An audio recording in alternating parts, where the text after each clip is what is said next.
इससे पहले कि हम इंडिया का सवाल कार्यक्रम की ओर आगे बढ़े, इस वक्त की बड़ी खबर।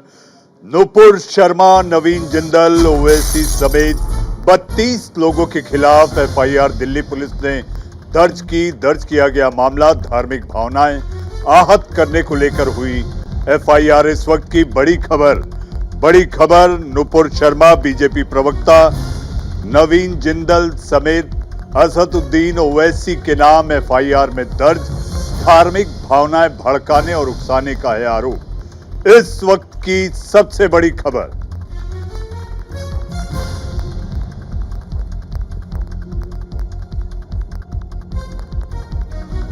The whole social media is abuzz, so we have registered cases against Ms. Nupur, Mr. Naveen, Mr. Owaisi, and several other people who have been regularly passing such kind of comments on social media, and they are hurting the religious feeling of people in general. Kanpur हिंसा में विदेशी funding, PFI connection और ED की entry को लेकर इस समय मचा है बवाल, तो मैं लेकर आया हूं इंडिया का सवाल।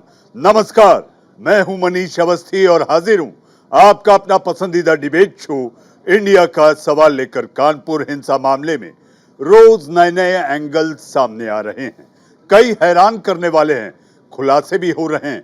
हिंसा का मास्टरमाइंड हयात जफर हाशमी का विदेशी फंडिंग कनेक्शन सामने आ रहा है। सूत्रों के मुताबिक हयात जफर हाशमी के बैंक में खातों से करीब 47 करोड़ 68 लाख रुपयों का लेन देन की खबरें भी सामने आ रही हैं, जिसके बाद प्रवर्तन निदेशालय, जिसे अंग्रेजी में एनफोर्समेंट डायरेक्टरेट ईडी कहा जाता है, शिकंजा कसने को तैयार है। तो क्या विदेशी फंडिंग के जरिए भारत में कोई बड़ी हिंसा करने की साजिश का प्लान था? हम इन सभी मुद्दों पर अपने मेहमानों से बातचीत करेंगे, लेकिन उससे पहले आप देखिए इंडिया का सवाल के प्रोड्यूसर गौतम चौरसिया की इंडिया का सवाल की ये रिपोर्ट।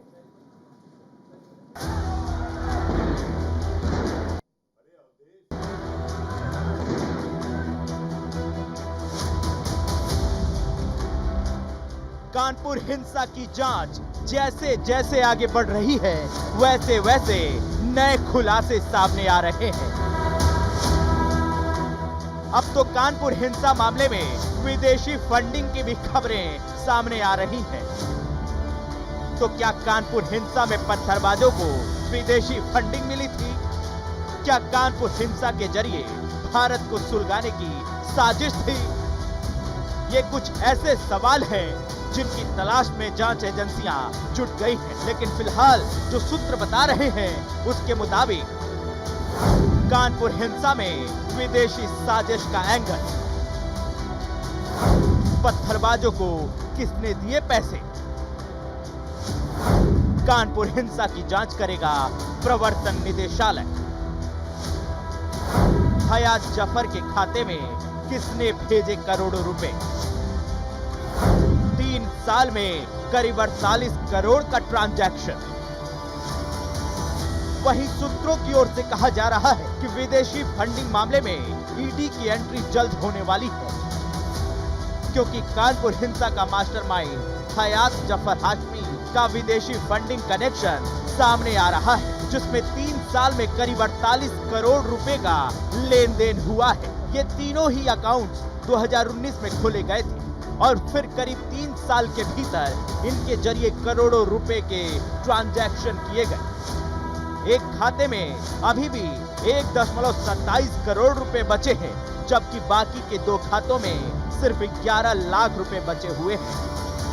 ये सब वो एंगल है जिसके सहारे कानपुर हिंसा की जांच आगे बढ़ रही है। जांच एजेंसियों को शक है कि कानपुर हिंसा में बाहरी ताकतों का हाथ है और इसी वजह से एक इनपुट के जरिए जांच एजेंसी सबूत जुटाने में लग गई है।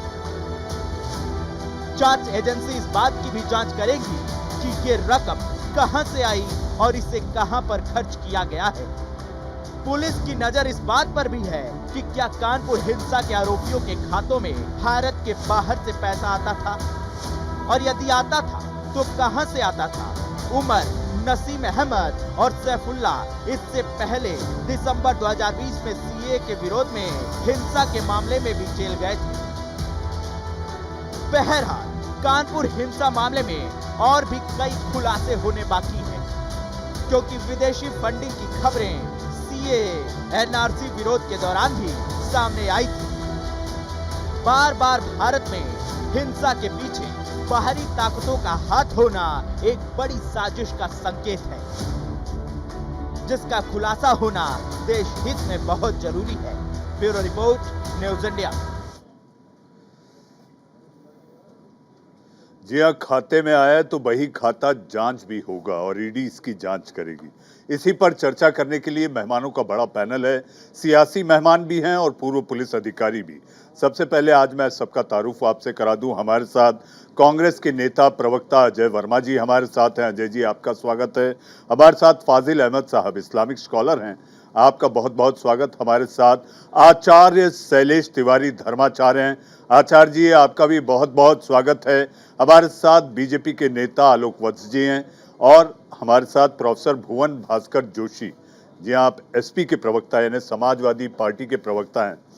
आज इस पैनल में बैठे विपक्ष के तमाम मेरे प्रवक्ता इस बात से जरूर खुश होंगे कि पिछले कई दिनों से चीख पुकार जो मची थी, शोर शराबा मचा था, गिरफ्तार करो गिरफ्तार करो गिरफ्तार करो, आज कम से कम एफआईआर दर्ज हो गई। अजय वर्मा जी।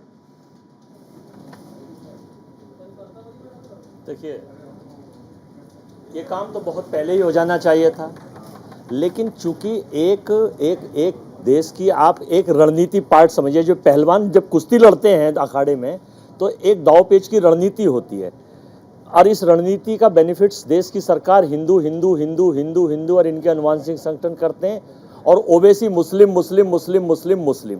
तो ये एक हवन का रूप दे दिया गया है और इस हवन में अग्नि जब जब जब जैसे एक हवन होता है हिंदू मैथोलॉजी में कि जब तक अग्नि प्रज्वलित नहीं होती तब तक हम उसमें आहुति नहीं दे सकते। तो जब उस लायक अग्नि प्रज्वलित हो नहीं, तो ये उस अग्नि का इंतजार था। अब उस लायक अग्नि प्रज्वलित हो गई इस देश में, अब आहुति के काम शुरू हो जाएंगे और उसका बेनिफिट और वो एजेंडा और वो पॉलिटिकल इंडक्टा जो चल रहा है, अब उसके रिजल्ट्स और उसके रिटर्न आने शुरू हो जाएंगे, जो कि राज्यसभा के चुनाव और फिर नगर निगम के चुनाव उत्तर प्रदेश में, फिर 2 स्टेटों राज्यसभा के चुनाव में तो अजय जी अभी कुछ ही घंटों का वक्त बाकी। जी हाँ, जी हाँ। तो नहीं, इन सब चीजों के पीछे एक बड़ी सोची समझी रणनीति, साजिश, और ये साजिश किसको सूट करती है ये पूरा देश जानता है। ये मैं नहीं कह रहा। 136 करोड़ लोगों में भक्त, अंधभक्त और झूठ का आईटी सेल, इसे छोड़ दीजिए बस। बाकी सब लोग यही कहते हैं कि ये क्या हो रहा है। हम कितने दिनों से चिल्लाते हैं कि भाई ये इनकी जो बी टीम है ओवैसी वाली, इस पे आज तक ना कार्यवाही होती है। चूंकि अब इनके ही बयानवीरों पर, इनके उन झूठ के बुलंदों पर देश की वजह से नहीं हुआ। ये 27 कंट्रियों ने खुल के 57 में से और आगे भी आ जाएंगे। जब हिंदुस्तान की छवि के ऊपर प्रहार किया, 56 इंच पर प्रहार किया, भारत के विश्व गुरु पर प्रहार किया, तो उन्हें समझ में आई कि अब व्यापार खत्म हो रहा है। तो इसीलिए ये सारी चीजें आई और तब ये ओवैसी साहब के ऊपर एफआईआर की फॉर्मेलिटी की गई है, केवल फॉर्मेलिटी की गई। ये मैं आपके चैनल अजय जी जांच तो जाने दीजिए। अजय जी, आप पहले से ही पूर्वानुमान के तहत आप कह रहे हैं फॉर्मेलिटी हुई, जांच होगी मेरे ख्याल से। बाकी सारी जो प्रक्रिया होती है, मुझे ऐसा लगता है कि पुलिस अपने हिसाब से काम करेगी। आलोक जी, अजय जी की आपने बात सुनी, उनका अपना वक्तव्य आपने सुना। ये एक साजिश के तहत चीजें हुई, लेकिन अरब और खाड़ी के देशों के दबाव में एफआईआर दर्ज करनी पड़ी। देखिए, इस बात से मैं सहमत नहीं हूं कि ये अरब और खाड़ी के देश के कारण हमने यहाँ पर एफआईआर दर्ज किया है। ये वही कतर देश है जहाँ पर एमएफ हुसैन को नागरिकता प्रदान की गई थी और एमएफ हुसैन जी का क्या नज़रिया था हिंदुस्तान के देवी देवताओं के प्रति और किस तरीके की नग्न तस्वीरें बनाकर वो कैसे अश्लील शब्द का प्रयोग करते थे, ये पूरा देश जानता और भूला नहीं है। और रही सहिष्णुता की बात, तो हमने पूरे आदर के साथ, पूरे सम्मान के साथ कभी उनके साथ कोई दुर्व्यवहार नहीं किया। और जब उनको यहाँ पर कुछ नजर आया कि गड़बड़ी का, यही कतर देश था जिसने उनको नागरिकता प्रदान की थी। और आज अगर किसी ने पैगंबर के ऊपर कुछ कहा है जिसके ऊपर हमने त्वरित कार्रवाई की है अपने डिसिप्लिनरी एक्शन कमेटी के द्वारा, तो ये हम पर उंगली उठा रहे हैं और कह रहे हैं कि ये एक साजिश के तहत ये बना था और वो हमारी ये ओवैसी की टीम हमारी बी टीम है। अरे ये कांग्रेस तो पहले भारत मुक्त कांग्रेस था, अब कुछ दिनों से तो भारत लुप्त कांग्रेस हो गया है। ये है कहाँ? ये जनता की बात करते हैं। जनता लगातार अपना विश्वास हम पर और मोदी जी के ऊपर और अमित शाह जी के ऊपर व्यक्त करके, योगी जी के ऊपर व्यक्त करके दोबारा तिबारा हमको सत्ता में बैठाने का काम कर रही है। इनके प्रति तो कोई देखता भी नहीं है। लड़की हूँ, लड़ सकती हूँ उत्तर प्रदेश में। निवेदन के साथ कहना चाहूंगा कि व्यक्तिगत आक्षेप ना हो। व्यक्तिगत आक्षेप से मैंने किसी के ऊपर व्यक्तिगत आक्षेप नहीं किया है। मैं पार्टी की बात कर रहा हूँ, मैं परफॉर्मेंस की बात कर रहा हूँ। यूपी में लड़की हूँ, लड़ सकती हूँ, 0/0 रिजल्ट। सारे पोस्टर गर्ल भाग के बीजेपी में चली आई। उपराष्ट्रपति जब वहां होते हैं उस देश में, रात्रि भोज कैंसिल हो जाता है। भारत का कितना मानसिक आघात पहुंचा है हिंदुस्तान के 139 करोड़ लोगों को। ये चेक कर लीजिए, फैक्ट्स चेक कर लीजिए, डाल लीजिए। गलत नहीं है, ये बिल्कुल सही है। ट्विटर हैंडल पे डालकर देखिए, भोज कैंसिल कर दिया जाता है। ये भारत का सम्मान हो रहा है, ये तमगे मिल रहे हैं इस देश में। इस देश की सोशल फैब्रिक खत्म करने का काम, देश की सोशल फैब्रिक खत्म करने का काम इस देश की सरकार के नुमाइंदे उसके छोटे बड़े झूठे बयान भी कर रहे हैं, और कोई नहीं कर रहे। आप मुझे बोलने तो दीजिए। अवस्थी जी, आप फैक्ट चेक करा लीजिए। उपराष्ट्रपति जी एक कोरोना पीड़ित आदमी से मिल लिए थे, इसके कारण ऑफिशियली वो डिनर कैंसिल किया गया और कोई बात नहीं था और कोई मसला नहीं था डिनर कैंसिल करने का। और जी सुरुचि भोज कैंसिल हुआ। उपराष्ट्रपति जी किन्हीं कारणों से नहीं जा पाए या वो आयोजित नहीं हो पाया, बिकॉज वो एक कोरोना पीड़ित से डायरेक्ट टच में आ गए थे। सर्टिफिकेट दे दो, कोरोना पीड़ित का नाम बता दो। नहीं, मैं बता देता हूँ आपको, बताइए कि कैसे कैंसिल हुआ है। रणदीप सिंह सुरजेवाला जी, हमारे मीडिया प्रभारी का ट्वीट पढ़ के देख लीजिए, पता चल जाएगा आपको कि कैसे कैंसिल हुआ है। ये है भारत का सम्मान। पिछले 2 सालों से जो इंटरनेशनल न्यूज हिंदुस्तान में आपको आ नहीं पा रही है, या देश की मीडिया जिन्हें दिखा नहीं पा रही है, जो हालात चल रहे हैं इस्लामिक राजनीतिक संगठन के, जो ये अब से नहीं है गठन, हम उसका 57 कंट्रियों ने, मैंने ये जो 57 कंट्री के लोग हैं ना, ओआईसी देशों का, ओआईसी देश जो है ना, ये आज से नहीं बरसों से हमारा विरोध कर रहे हैं और ये पाकिस्तान के द्वारा गाइडेड लोग हैं। पाकिस्तान वन ऑफ देम, उसमें कोई पार्ट। आज तो बांग्लादेश ने भी, आप बांग्लादेश का सम्मान लेके आए, जिले लाई 56 इंच राजा साहब। जब अजय जी, जहां तक बात की जाए, अजय आए थे, आप विद्वत, तो बांग्लादेश ने भी आपने मुकदमा दर्ज करा दिया, विरोध। इंडिया का सवाल में मौजूद सारे प्रवक्ता बड़े विद्वत हैं, पढ़ लिख कर आते हैं, लेकिन यही ओआईसी देशों ने हमारे देश के प्रधानमंत्री नरेंद्र मोदी को अपना सर्वोच्च सम्मान भी दिया है। हमें ये भी नहीं भूलना चाहिए, बिल्कुल दिया हमें ये भी नहीं भूलना चाहिए। कतर और ओमान में हमारे को सम्मान दिया है, लेकिन उस सम्मान की लाज कहाँ रखी गई भारत के प्रधानमंत्री और हमारे साथ। अजय जी, आऊंगा आपके पास। हमारे साथ कुछ और मेहमान हैं। हमारे साथ आचार्य शैलेश तिवारी। आचार्य जी, आपको आवाज आ रही है?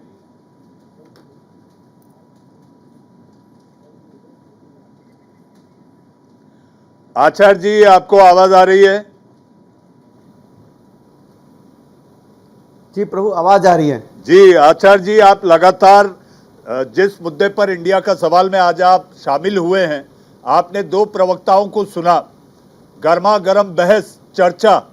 ऐसे में आपके द्वारा, आप धर्माचार्य हैं, एक शांति का संदेश मुझे ऐसा लगता है कि इंडिया का सवाल के कार्यक्रम में भी जाना चाहिए, क्योंकि ये कार्यक्रम लाखों करोड़ों लोग इस समय देख और सुन रहे हैं।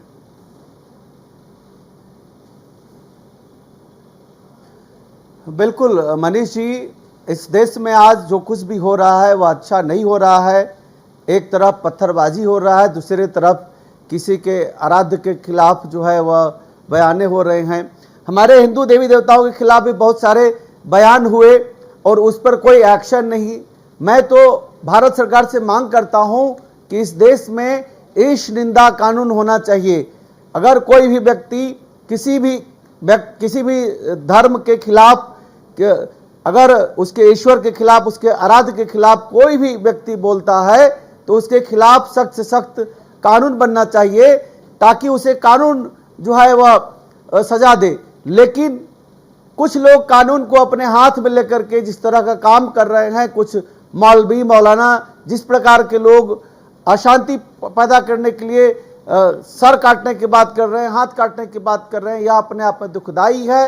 कानून अपना काम करता है, कानून अपना काम करेगा। और इस प्रकार की बयानबाजी से मुझे लगता है कि देश में अस्थिरता और इसके अलावा बिटरनेस के अलावा कुछ नहीं होगा। तो अच्छा है कि किसी भी धर्म के खिलाफ किसी को कुछ नहीं बोलना चाहिए, सबके धर्म का सम्मान करना चाहिए। जिस प्रकार हमारे देवी देवताओं के खिलाफ बहुत सारे लोगों ने बोला, लेकिन उनके खिलाफ कुछ भी नहीं हुआ एक्शन। अब इस देश में ईश निंदा कानून बनना चाहिए। जो भगवान के खिलाफ, जो पैगंबर के खिलाफ, जो हम दूसरे और धर्म के खिलाफ कोई भी कुछ बोलता है तो उनके खिलाफ एक एक्शन होना चाहिए, ऐसा मेरा मांग है। जी अजय जी, छोटा सा जवाब, फिर फाजिल साहब और प्रोफेसर शैलेश जोशी जी के मेरा पास। प्रणाम स्वीकार करें। स्मृति ईरानी ने हमारी माँ दुर्गा के लिए क्या वर्ड कहे थे, आपको याद है? जय हो। आपको याद है माँ दुर्गा के लिए बंगाल में सेक्स वर्कर, माँ दुर्गा के लिए। अजय जी, लेकिन इस देश अजय की जी, सरकार ने हम उन किसने? शब्दों का दोबारा किसने? प्रयोग ना करें अजय जी। मुझे ऐसा लगता है I कि think बीत he's गई स्मृति सो बात गई, ईरानी बीत देश गई की सो मंत्री बात है। गई। देवी अब वो वीडियो भेज दूं आपको, इस वीडियो। खिलाफ अजय जी, बोलना, अजय जी, अजय हम जी, तो हमें अतीत उसकी में ना- चर्चा भी नहीं करनी चाहिए, उसमें भी पाप लगता है अजय जी। जी आप आचार्य जी, अगर कोई आचार्य जी, पाप किया है, कोई कुछ गलत बोला है तो उसकी चर्चा ही नहीं कीजिए। बितिताई बिसार दे आगे की सुधले। हम तो आगे की बात करते हैं कि इस देश में ईश निंदा कानून बनना चाहिए। चाहे किसी भी धर्म के खिलाफ कोई भी व्यक्ति बोलता है, उसके खिलाफ कानूनी कार्रवाई होनी चाहिए।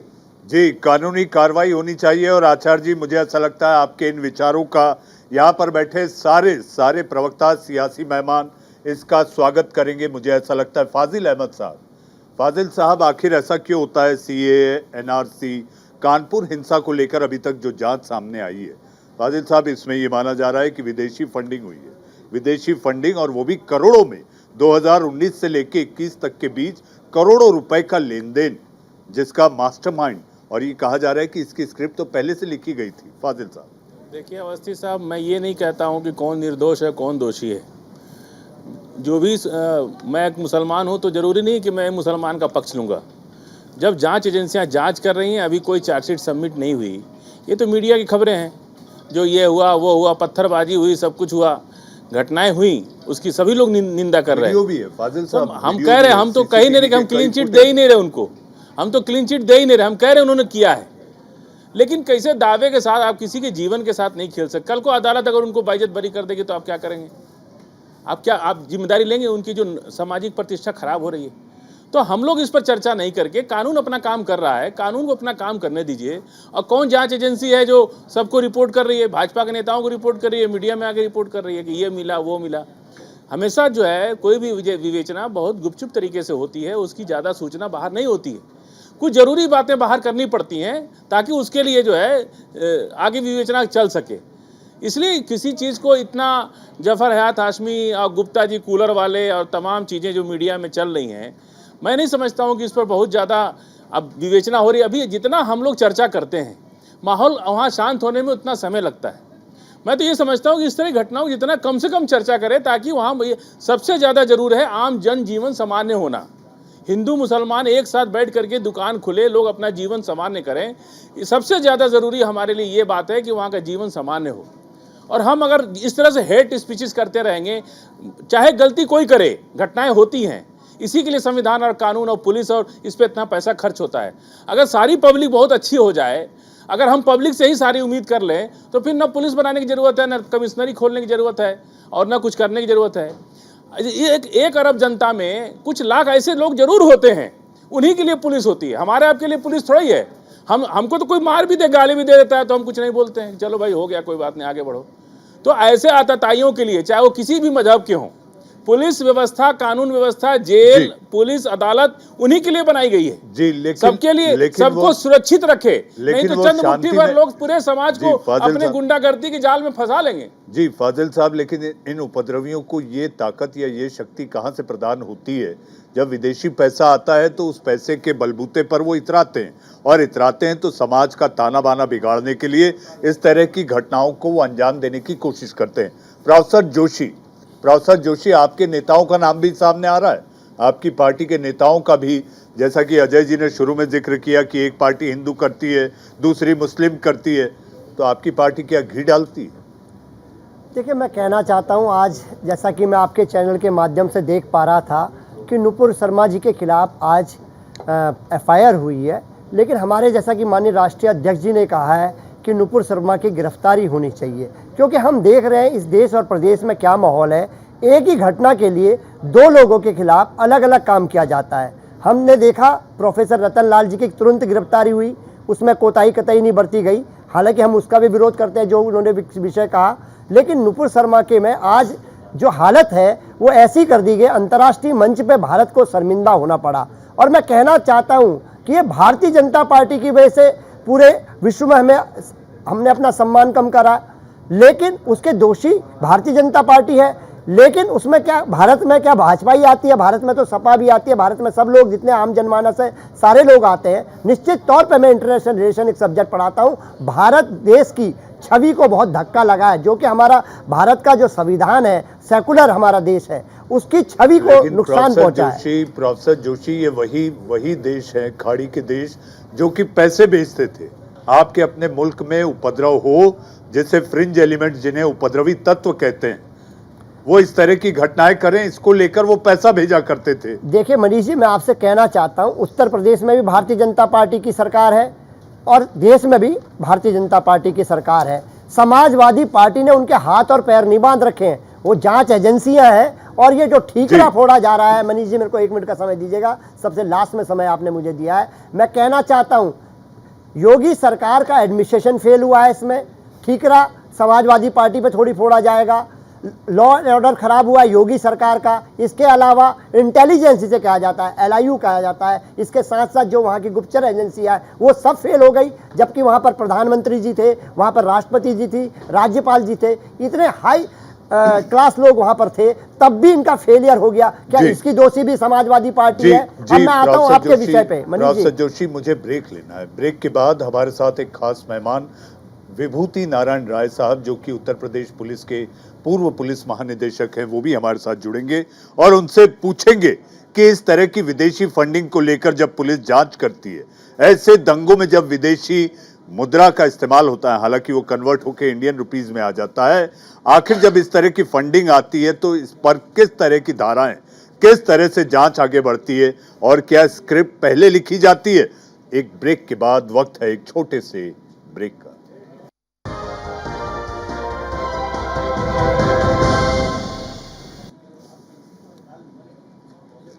ब्रेक के बाद आपका इंडिया का सवाल में फिर एक बार सबका स्वागत है। मेरे साथ सारे मेहमान, हमारे साथ कांग्रेस के नेता प्रवक्ता अजय वर्मा, बीजेपी के नेता आलोक वत्स जी, हमारे साथ धर्माचार्य, जी हाँ हिंदू धर्माचार्य आचार्य शैलेश तिवारी जी, हमारे साथ फाजिल अहमद साहब मुस्लिम स्कॉलर, और हमारे साथ प्रोफेसर भुवन भास्कर जोशी समाजवादी पार्टी के प्रवक्ता। भुवन जी, आप कह रहे थे कि आपकी कुछ बात रह गई थी, मैं ये चाहूँगा कि आप अपनी बात पूरी करें जो कि ब्रेक के पहले आप कहना चाहते थे, फिर मैं सारे मेहमानों के पास जाऊँ। मनीष जी, समाजवादी लोग अपनी जिम्मेदारी से नहीं बचते। आपने जो विषय बताया था, हमारे जो 2 विधायकों का आप उल्लेख कर रहे थे, हम ये कहना चाहते हैं आज का जो दौर है वो एक मीडिया का दौर, या आप ये कह जाए सोशल साइट का दौर है। और हम जैसे साधारण जो कार्यकर्ता होते हैं उनको भी कम से कम 100 ग्रुप लोग जोड़ लेते हैं। और हम ये कहना चाहते हैं, जांच का विषय जो है सरकार का है, उनके इंटेलिजेंस का है, केंद्र सरकार का है विषय है, ये जांच करवा लें। ना तो उनका कोई वक्तव्य है उस विषय में, ना उनका कोई उसमें विचारधारा है, ना उनकी वजह से उत्पाद हुआ। हाँ, किसी ने अगर उनको व्हाट्सएप में जोड़ लिया तो ये विषय नहीं हो सकता। मैं 100 ग्रुप में हूँ, मैं तो देखता भी नहीं, उन ग्रुपों को देख नहीं पाता, समय नहीं मिल पाता, काम में रहते हैं। तो एक विधानसभा का एक MLA कैंडिडेट जो MLA जीता हुआ है वो तो कम से कम 1 लाख ग्रुप में होगा, तो उसको कहाँ फुर्सत है कि वो उनको देखेगा या जनता को देखेगा व्हाट्सएप में। और उनकी, हम तो कह रहे स्वतंत्र है सरकार। आप जोशी, 1 लाख ग्रुप का मतलब उनका मोबाइल जरूर अपने आप में एक रिकॉर्ड होल्डर मोबाइल हो जाएगा कि जिसकी जीबी इतनी ज्यादा हो, जिसके जीबी में इतना स्कोप हो। आप लैपटॉप में चला लीजिए, उसमें तो जीबी का कोई है नहीं। जी प्रोफेसर जोशी, मैं आऊंगा आपके पास। अजय वर्मा जी, अजय जी, जिस तरह से 48 से 52 करोड़ के बीच का आंकड़ा आ रहा है अलग अलग अकाउंट्स को लेकर, मेरे प्रोड्यूसर गौतम ने भी अभी मुझे इस बात की जानकारी दी, जब गौतम ने अपने तरीके से इसे खंगालने की शुरुआत की। हम किसी जांच एजेंसी का हिस्सा नहीं। अजय जी, आप ये कह सकते हैं कि कहां से ला लिए, हम आपको ये साफ कर देते हैं कि हम जांच एजेंसी का हिस्सा नहीं, लेकिन जो जानकारी के आधार पर मेरे प्रोड्यूसर गौतम चौरसिया ने जो आंकड़ा मुझे बताया, ये 52 करोड़ के करीब जाता है। 2019 से लेके अभी तक 3 अलग अलग अकाउंट है, विदेशी फंडिंग आ रही है, यानी साजिश कानपुर नहीं, देश के अलग अलग शहरों के लिए थी। अजय जी। मनीष जी, बिल्कुल देखिए, आपका जो अपनी एजेंसीज होती हैं, जो अपने अनुमान होते हैं, जो आपकी अपनी टीम होती है, जो आपके अपने लोग होते हैं, उनका एक नेटवर्क होता है। और कभी कभी एजेंसियों से अच्छी खबरें आपका नेटवर्क ले आता है, इसमें कोई डाउट नहीं है। मैं पिछले अनेकों वर्षों से देख रहा हूँ, मैं जुड़ा हुआ हूँ। लेकिन ये सही बात ये है कि जब इतने समय से ये सब चल रहा है, तो देश की जिम्मेदार सरकार के मुखिया जो ये कहते थे कि मित्रों, अब चिड़िया भी पर नहीं मारेगी, गुंडा या तो जेल में होगा या फिर हिंदुस्तान के इस स्टेट उत्तर प्रदेश से बाहर होगा। ये मैं 2014 से, एक वास्को डिगामा साहब आए थे गुजरात से, भारत की खोज उन्होंने की थी, और 2017 में योगी साहब आए थे हमारे उत्तर प्रदेश के मुख्यमंत्री, तब उन्होंने कहा था ये सुनते सुनते प्रदेश के लोग सारे मुद्दे भूल चुके हैं। हमें यही समझ में नहीं आता कि इतने क्राइम बढ़ते जाते हैं, चेन पुलिंग होती हैं, डकैती, मर्डर, लूट, ज्वेलर्स लूटते हैं, सुनार लूटते हैं, लेकिन वो एक ही डायलॉग रहता है। तो जब इतने समय से चल रहा था, तो क्या ये सरकार की इंटेलिजेंस फेलियर नहीं थी? क्या ये सरकार की जो एजेंसियां फेलियर नहीं थी? वैसे ये कहेंगे नहीं साहब हम कुछ नहीं करने देंगे। अगर सरकार की फेलियरिटी थी तो इसकी जिम्मेदारी भी सरकार की बनेगी। मैं फिर आज मांग करना चाहता हूँ, खाली 50 लोग अरेस्ट करने से काम नहीं चलेगा। हाई प्रोफाइल्स राष्ट्रपति और प्रधानमंत्री से बड़ा तो इस देश में कोई पद ही नहीं होता, और खास करके वर्तमान के राष्ट्रपति और प्रधानमंत्री जो विश्व गुरु कहते हैं या नहीं है, ये तो विश्व बताएगा। उनके टाइम में अगर ऐसा हो जाए तो इसका मतलब तो गृह मंत्री को, उत्तर प्रदेश के को और इनकी जांच एजेंसियों के मुखियाओं को सस्पेंड तो जनहित में, पार्टी हित में, समाज हित में, शांति हित में, लॉ एंड ऑर्डर हित में और बीजेपी हित में सस्पेंड करना ही चाहिए था, लेकिन नहीं किया गया। चूंकि ये एक जो लोग कहते हैं कि एजेंडा जो इनको सूट करता है, उसके लिए ये उस एजेंडे में पता नहीं क्या है क्या नहीं है। तो मैं ये बताना चाहता हूँ कि अगर इतना बड़ा स्कैंडल 51 करोड़ का एक, उसका हमने देखा रहा, टीवी ने घर भी दिखाया, स्कूटर मोटरसाइकिल स्टाइल मकान घर टाइप और सारी चीज़ें थी। जब इतना नेक्सिस था, इतना पैसा आया था, तो ईडी आज क्यों जागृत होती है? वो तो किसी कैंडिडेट का चुनाव में पदाधिकारी भी नहीं है, राज्यसभा, विधानसभा, लोकसभा का जी। अगर वाजदी में पदाधिकारी होता तो चलो ईडी का जागृत होने समझ में आता। तो आज से 3 साल पहले 19 से ईडी कहां सो रही थी, जांच एजेंसी कहां सो रही थी? ये क्वेश्चन मार्क है जी, क्वेश्चन मार्क है। आलोक जी, जवाब क्वेश्चन के बाद आंसर आता है। देखिए, जो ये पैसा उसके खाते में, अलग अलग खातों में आया है, अभी तक 3 खातों की बात निकल के सामने आई है, और जितने भी ये पैसा जिसने सारा विड्रॉ कर लिया, इन खातों में अब सिर्फ 11 लाख रुपया बचा हुआ है। तो ये पैसे पत्थरबाजी में को फाइनेंस किया गया, और इस तरीके की यहाँ पर हादसा हो, इसके लिए पैसे दिए गए। ये जितने भी लोग ऑर्केस्ट्रेटेड हैं, पूरे हिंदुस्तान में जो ये पत्थरबाजी अब घूम घूम के एक्सपोर्ट हो रही है, ये सब इन्हीं पैसों की बदौलत ऐसे कार्य। आप ये जिक्र कर रहे हैं आलोक जी कि ये पत्थरबाजी जो एक्सपोर्ट हुई है, ये कश्मीर से आई है और अब अलग अलग शहरों में फैल रही है। उस मीटिंग में थे जहां पत्थरबाजी में पैसा तय हो रहा था, या उनके पास अगर ये जिम्मेदारी था, शिद्दत से बात कह रहे हैं, तो मैं जांच एजेंसी से अनुरोध करूंगा कि इनकी शिद्दत से वो फोटोग्राफ लें जहां बैठ के तय हो रहा था, और उसमें ये शिरकत कर रहे थे उस मीटिंग में। यानी खाली अनुमान करने से, अफवाह फैलाने से इस देश की शांति व्यवस्था और देश की लॉ एंड ऑर्डर की व्यवस्था और खराब होती है। जैसा पूर्व में बीजेपी के 2 प्रवक्ताओं द्वारा देश की छवि को संसार में निखारा गया, सत्तावन कंट्रियों में कितनी बड़ी छवि निखर के आई है। ऐसा मत करिए मेरे भाई, आप तो योग्य आदमी है, पढ़े लिखे आदमी है, हम तो अनपढ़ हो सकते हैं। आप प्लीज मुझे बोलने दीजिए। जी बोलिए। कांग्रेस को तो वैसे भी बोलने का अधिकार नहीं है, क्योंकि आपको जनता ने अधिकार आपका खत्म कर दिया है। आपका भी अधिकार जाने इसलिए अरे जब जाएगा, अभी 50 वर्ष नहीं जाने वाला। पहले ये तय करो कि वफादार कौन है, अभी इतना और फिर वक्त बताएगा कि गद्दार कौन है। इतना गरूर मत कीजिए। अभी तो 7-8 साल हुआ, ये तो 70 साल के बाद गए। आप तो 7-8 साल में बिफर गए। कोई बात नहीं है, आप जो है इतना विचलित हो रहे हैं। मैं 7-8 साल में इतना बिफर गए आप कि पूरा देश थू थू करने लगा, पूरा दुनिया आपको जो है विश्व गुरु बनने जा रहे थे, आज विश्व भोक्ता बन गए। और हर रावण कोई को इतना घमंड बेइज्जती बहुत करा हो लिया गया दुनिया था। भर में, तो रावण इतना को ये भी हमको- पता था कि तू अमर है, फिर भी उसका हाल इतना क्या हुआ दुनिया था? भर में बेइज्जती बोलिए, कराने के उसका बाद क्या हाल हुआ था? किसी अजय को जी, हस्ती जी अजय जी, बोली, अजय जी, हिटलर का अजय जी, क्या हाल हुआ फाजिल था? साहब, अजय जी, सद्दाम का क्या हाल अजय जी, हुआ था? अजय जी, अजय जी, राजकुमार गांधी अजय जी, उसका क्या हुआ आलोक था? आलोक जी, तानाशाहों के क्या हाल आपके होते हैं? तमाम क्वेश्चन पर अजय जी, आलोक जी के आंसर ये है, वो दोनों आंसर ले आदमी लेते इसलिए हैं, बिफर उनका रहे हैं रिबटल भी तो हो क्योंकि जाए। इनको सच्चाई कबूल नहीं हो रहा है। ये जान रहे हैं कि अभी जनता में बीजेपी ने आप शिद्दत के साथ फिर बोल रहे सबूतों के हैं साथ आप सच्चाई चुप रखिए। रहिए। आप शिद्दत जब के मैं बोल रहा हूँ साथ तो आप चुप रहिए। सबूतों के साथ सच्चाई तो रखें। वो आपके फोटो तो पास दिखाओ कौन सा सबूत जहाँ है? पैसा बांट रहे थे आपने पैसा बांटा? कोई पत्रकारों पैसा नहीं को बांटा है। आप थे उसमें, ये साबित बिल्कुल करिए नहीं। मैं नहीं था। हम क्यों बांटेंगे? आप नहीं बांटा है पैसा, या आप थे, आप कह रहे हैं कि हाँ मैं था वहां, मेरे सामने पैसा बटाए। आप चलिए। साबुत करिए कि आप नहीं थे, चलिए मैं मान बिल्कुल, जाऊंगा बिल्कुल। और मैं अपने शब्द वापस ले लूंगा। विलुप्त कांग्रेस के बचे अरे लोग शेष हैं। तो ये बाद में तय करो, विलुप्त पहले ये बताओ कांग्रेस इसका के जवाब तो बचे दो। हुए जो आप अवशेष हैं हम नहीं कुछ दिन देंगे। तक बोल लीजिए। व्यक्तिगत नहीं, व्यक्तिगत नहीं, देखिए, सियासत में हम- कब किसका सूर्योदय हो जाए और अस्त हो जाए ये जनता के हाथ में होता तो अभी है। इनका व्यक्तिगत अस्त्र है आक्षेप ना? से हमें बचना है। अस्त्र है तो ये अस्त्र आपको है, तो लगता है ये अस्त्र है। अभी क्यों उठ के बोल रहे हैं? अस्त्र है, शांत रहे। जब मैं कह रहा हूं ये पैसा गया कहाँ? 50-52 करोड़ रुपया में से 11 लाख बचा हुआ है। ये पैसा किस चीज में इस्तेमाल हुआ? उत्तर प्रदेश में और चुनाव हुआ था ना अभी। उपद्रव करने के लिए, और कोई दूसरा काम नहीं किया इसने। और देखिएगा जब परतें खुलेंगी ये खुद कबूलेंगे कि हाँ हमने यहाँ इसको इस्तेमाल किया। और अभी कुछ संगठनों ने, अल-कायदा, अल-शबाब, अफगान तालिबान, इस सब ने धमकी दी है कि हम नुपुर शर्मा को मार देंगे। ये कौन लोग हैं? ये जैसे मोहब्बत, लश्कर तैयबा, ये कौन है ये लोग? ये आज से नहीं हिंदुस्तान पर बुरी नज़र रख रहे हैं। इनको सालों से इनका नज़र हमारे प्रति खराब है। और एक चीज़ जान लीजिए, अब हिंदुस्तान जितनी मजबूती से खड़ा है, इनके मसूओं पर हम पानी फेर देंगे। हम इनकी एक नहीं चलने देंगे।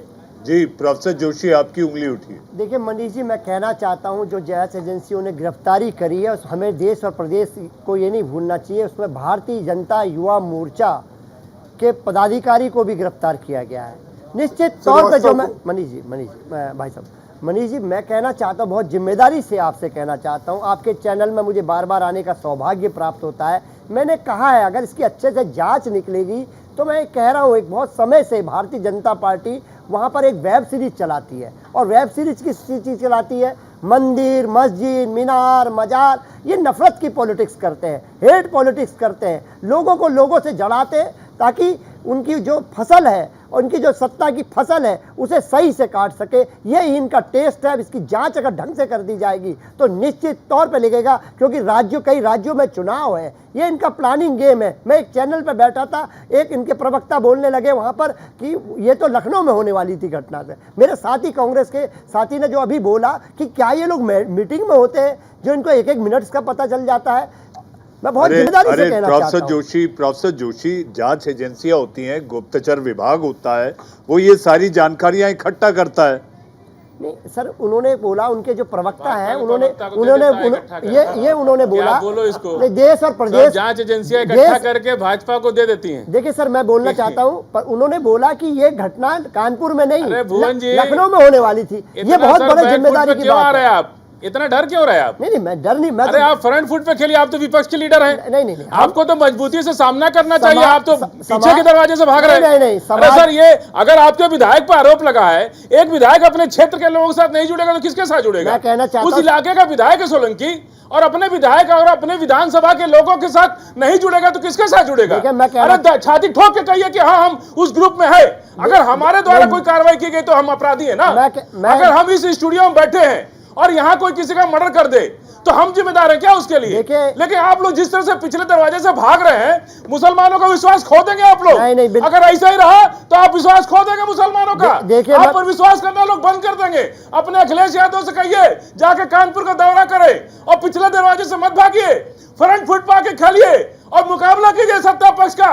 कोई चोरी नहीं किया आपने, पत्थरबाजी हुई है, कोई बहुत बड़ी बात नहीं है, दोनों तरफ से पत्थरबाजी हुई है।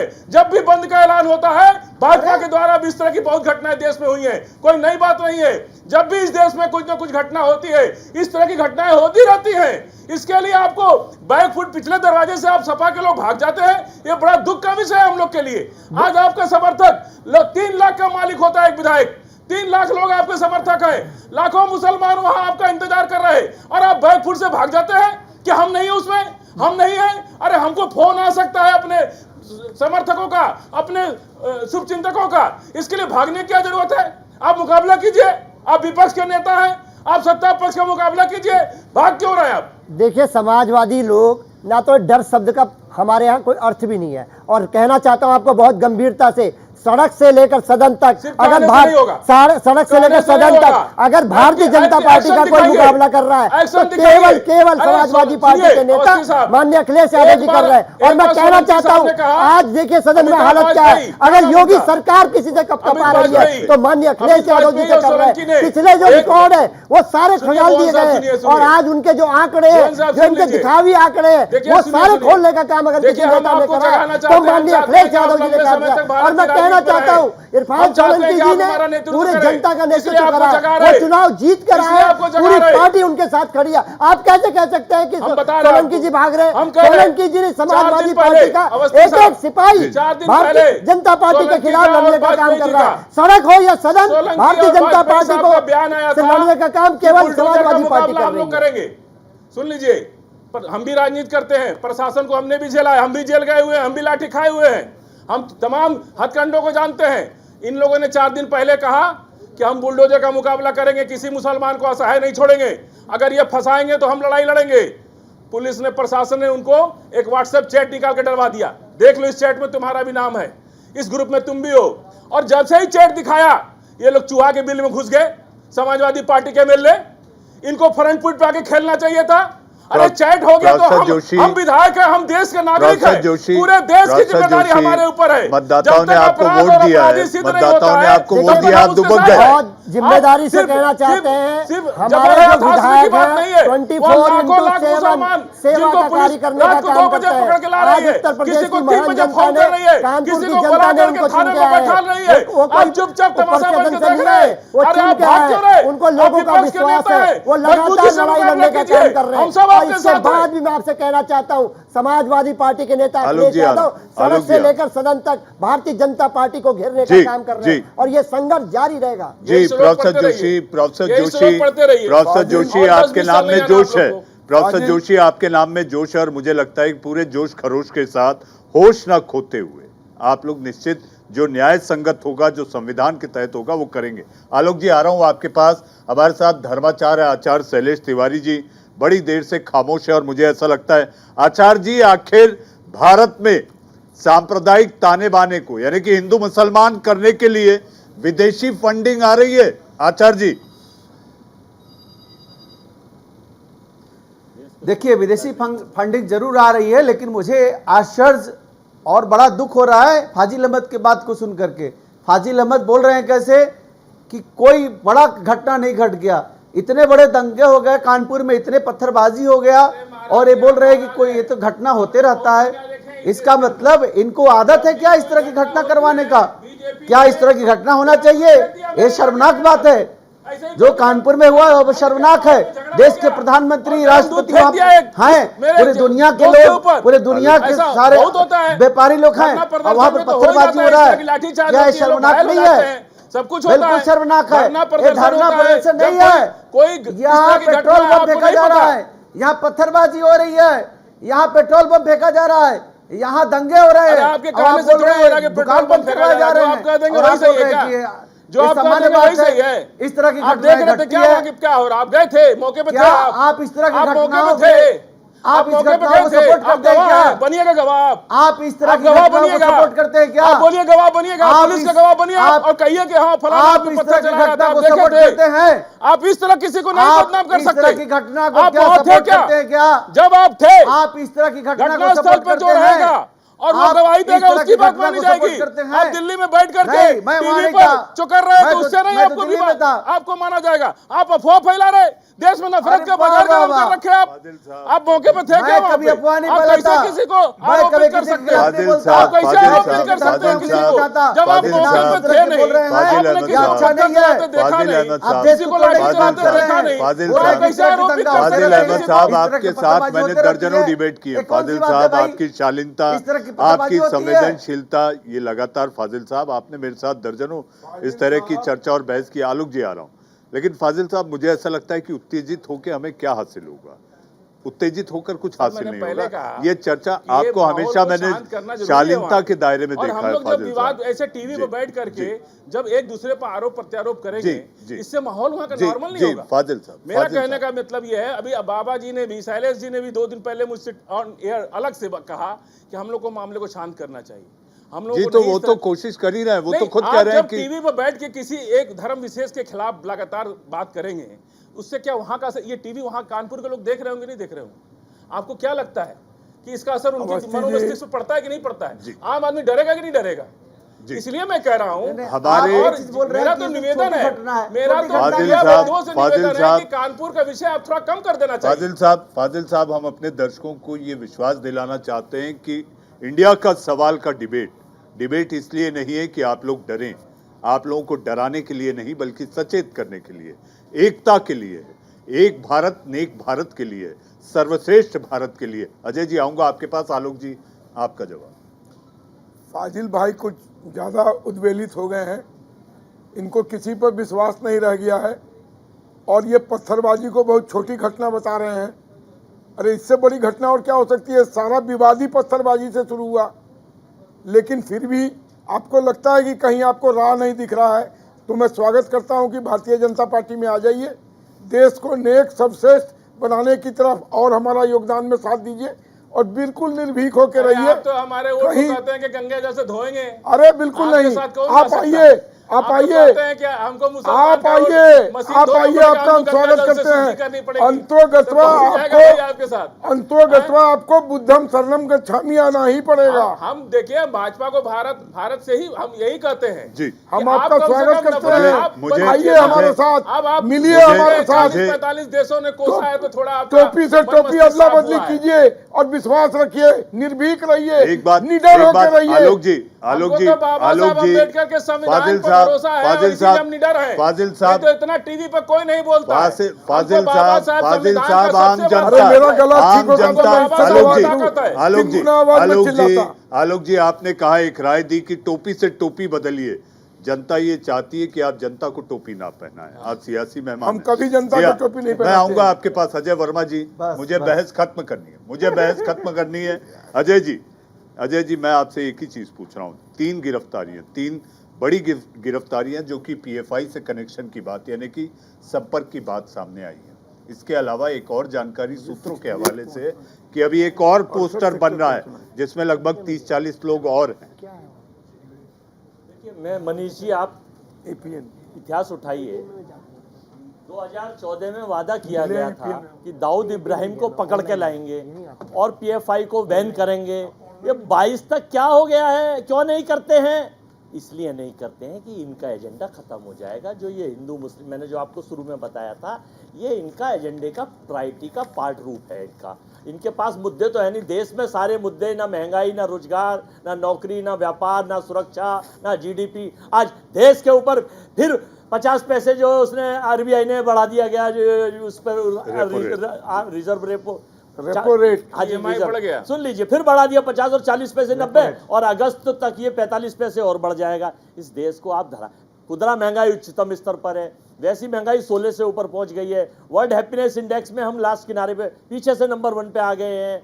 भुखमरी के कगार पर, हंगर अजय इंडेक्स जी, पे हम रूस खत्म हो गए यूक्रेन हैं। वार को भी देखिए, ये जो युद्ध चल रहा है, जंग चल रही है, उसके भी असर है। सर मैं माना कि वो जो रशिया की और यूक्रेन का युद्ध चल रहा है, लेकिन उसमें भी लोग आपदा में अवसर तलाश रहे हैं, तेल में भी, गेहूं में भी। ये इंटरनेशनल मूवमेंट है। अगर आप इसको पढ़ेंगे और खोल के देखेंगे तो आप कहेंगे हाँ, वास्तव में जैसे पीछे कोरोना में आपदा में अवसर तलाशा गया और भारत में 143 खरबपति बने हैं, ये रिपोर्ट है। ये आर्थिक इकोनॉमिक की रिपोर्ट आई है वर्ल्ड की कि ये 143 अरब खती बन गए हैं, ये आर्थिक असमानता बढ़ रही जी है भारत अजय वर्मा जी कांग्रेस के नेता, फाजिल अहमद साहब मुस्लिम स्कॉलर हमारे साथ, आलोक वत्स जी बीजेपी के नेता, प्रोफेसर भुवन भास्कर जोशी समाजवादी पार्टी नेता और आचार्य शैलेश तिवारी जी धर्माचार्य। आप आए, आपने अपनी राय रखी, अपनी बातें रखी, आप सबका कोटि कोटि धन्यवाद। अब वक्त है एक छोटे से ब्रेक का। ब्रेक के उस पार न्यूज इंडिया पर खबरों का सिलसिला लगातार जारी है।